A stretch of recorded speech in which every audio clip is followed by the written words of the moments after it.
Paano ba i-describe bilang kapatid si Ate Janet? Mabait, tsaka mapagbigay siya. Yun, sobra. Pag kami sapit yan, madali siyang yan. Yun, may pabit siya. Sino mababait sa inyong dalawa? Siya. Aminado ka naman doon. Saka naman lamang. Maganda. Ay, hinahamon ka, mas maganda. O paano yung pang beauty queen mong smile?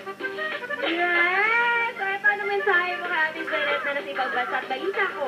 Kasama niya yung isa niyo pang kapatid, tama ba? Opo, si Tupe. Okay, o sige, ano mensahe mo kay Janet at kay Tupe?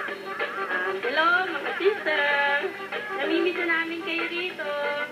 Sana makauwi ka ngayong birthday mo. Janet, handa ka na ba? Ipapakita ko na sa'yo ang mga taong namimiss mo to the max. Halika na ate, go!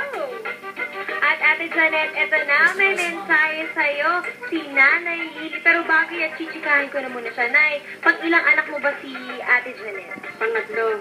Pangatlo? Buhat sa panganay. Sana sa yung pagpunta dyan, ay maisip mo na nandiyan ka para sa yung mga nandito at lalo-lalo na sa iyong anak.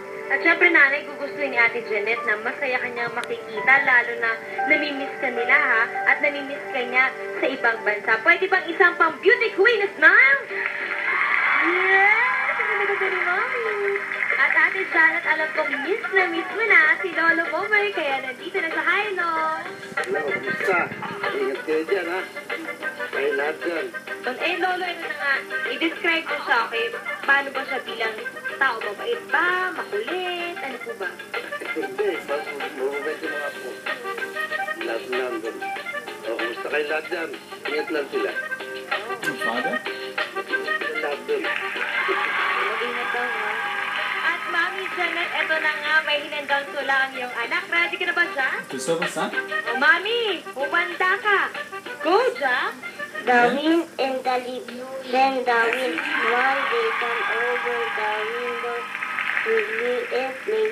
Put on your dresses of red and gold, for summer is gone and day is so cold. Soon nasa leaves on the wind love cold, stay not me one and all.